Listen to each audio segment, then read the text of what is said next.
Olá, tudo bem? Meu nome é Natália e hoje eu vim falar para vocês sobre classificações dos verbos, né? Estamos estudando os verbos, a classificação é muito importante. Então, como que eu classifico os meus verbos, né? Eles podem ser, regulares, quando apresentar um só radical em sua conjugação. O que é radical? Lembra quando você estudou lá com a estrutura das palavras, você estudou a estrutura do verbo. O radical é aquela parte que geralmente não muda, né? Por exemplo, eu gostei de você, eu gostava de você, eu gostarei, enfim. Esse goste até o T, ele não muda. Esse é um radical, tá? Então, quando apresentar somente um radical, ele vai ser chamado de verbo regular. O irregular, então, contrário ao regular, apresenta alterações no radical, né? Ou nas desinências. Por exemplo, fazer, né? O verbo fazer, eu falo eu faço, tu fazes, né? Então aí a mudança, né? Tem o C cedilha aqui, tem o Z ali, né? Saber, sabes, soube, tem sim irregularidades, né? Mas as irregularidades são pequenas, não são tão grandes, né? E como é que eu sei que pode ter irregularidade ou não? Se o meu verbo vai ser regular ou irregular? Porque é muito simples, né? Às vezes não tem irregularidade em todos os tempos verbais. Aí eu conjugo no presente e no passado. Aí eu vou perceber se o meu verbo é regular ou se ele é irregular, ok? Então, anômalo apresenta profundas irregularidades. Aí a diferença de profunda para alterações, pequenas alterações em sua conjugação. Por exemplo, o verbo ser, eu sou, tu és. Mudou completamente, né? É diferente de uma mudança assim. Então, muda completamente, né? Há uma irregularidade na sua conjugação. O verbo ser, verbo ir, né? Eu vou, tu vais, ele vai, enfim, eu fui, né? Então, há profunda irregularidade, ou seja, é anômalo, ok? Então, os verbos defectivos também podem ser defectivos. Eles não apresentam todas as formas em sua conjugação. O que é isso? De repente ele não tem a primeira pessoa do presente, né? O verbo ventar, latir, reaver, abolir, colorir, falir, demolir são exemplos disso, né? Por exemplo, eu não falo eu abolo, né? Tu aboles, mas não tem eu abolo, né? Uma lei. Não tem como falar assim. Então, porque não existe, né, essa conjugação. E aí isso acontece com os verbos defectivos. Ou seja, o verbo que tem defeito de alguma forma, né? Então, defectivo me lembra defeito. Defeito não tem em todas, né, todas as formas. Abundantes apresentam, ao contrário do defectivo, que não tem alguma, o abundante ele tem mais de uma, algumas vezes, né? Algumas vezes não, sempre que for abundante. Apresenta mais de uma forma de conjugação. Normalmente isso ocorre no particípio, isso ocorre muito no particípio, né? Então, exemplos aqui, absolver, né? Absolvido ou absolto. Então, são duas formas para o mesmo verbo, uma mesma forma nominal, né? Do particípio.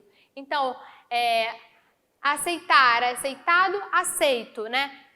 Imprimir, imprimido, impresso. Às vezes a gente acha assim, não, tá errado, né? Tem uma parte aí que tá errado. Ou é um ou é outro. Não. É um verbo abundante, ou seja, ele tem mais de uma forma. Não tem problema, tá? Ele só tem essa classificação.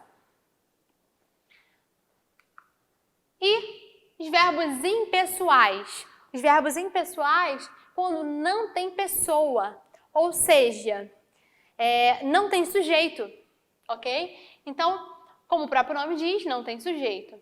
Verbo haver no sentido de existir. Havia fotos espalhadas pela casa inteira. É um verbo impessoal, porque ele não tem pessoa, ele não tem sujeito. A oração não tem sujeito.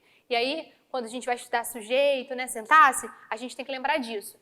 Os verbos impessoais, né, aparecem nas orações ali que não tem sujeito, ok? Então, verbo haver no sentido de existir. Mas e se eu falasse assim, existem fotos espalhadas pela casa inteira, tem sujeito? Sim, tá? O verbo existir não é impessoal, ou seja, ele é pessoal.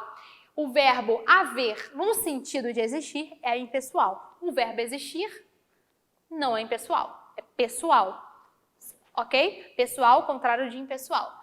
Verbos que exprimem fenômenos da natureza. Choveu muito à tarde. Chover, trovejar, relampejar, enfim, todos esses verbos são impessoais, não tem pessoa. Quem chove? Quem troveja? Não tem pessoa, ok?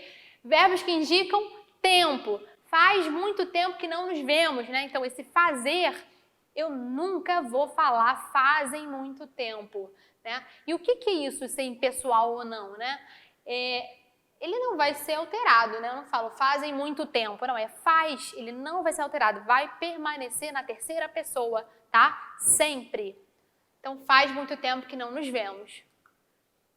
Os verbos são classificados então, fiz um breve resumo, tá? Para vocês entenderem. Regulares, mesmo radical, falar, né? Irregulares, sofre pequenas alterações, exemplo, ouvir, né? Ouço, enfim. Anômalos, né? Exemplo, ser. Defectivo, não apresentam todas as flexões, exemplo, reaver. Abundantes, apresentam mais de uma forma equivalente, né? Então, imprimir, impresso, imprimido. Impessoal, sem pessoa, trovejar. Então, um breve resumo de tudo que a gente falou aqui na aula e tudo que a gente já tinha falado sobre os tipos de verbos. Tempos simples e tempos compostos, né? O que é isso, professora? Tempo simples. O meu verbo ele pode aparecer numa forma simples ou composta. Simples me lembra um verbo, composta mais de um verbo. Né? Um verbo auxiliar e um verbo principal. Lembra quando a gente falou de locução verbal? O verbo pode estar com seu tempo composto, ou seja, com dois verbos. Se ele estiver simples, vai ser só o verbo. Uso dos tempos compostos do indicativo. Então, o que é um tempo composto, né? No caso, é quando eu tenho mais de um verbo, ou seja, posso ter uma locução verbal aí. O tempo simples é quando eu tenho somente o verbo, né? E o tempo composto é quando eu tenho mais de um verbo. Por exemplo, eu tenho visto seu irmão na academia, né? Eu tinha visto, eu terei visto, eu teria visto, então vai mudar de acordo, né, com a conjugação, né? Pode ser no futuro do presente, do pretérito, no futuro perfeito, mais perfeito, no presente pretérito perfeito, pretérito mais perfeito, isso vai depender. Então o tempo composto é quando eu tenho mais de um verbo, né? Mais de um verbo, aí eu digo que o tempo é composto, né? É uma locução verbal, tá? Uso dos tempos compostos do subjuntivo. Então, olha só. Ninguém imagina que eu tenha visto. Então, eu grifaria aqui, tenha visto. Né?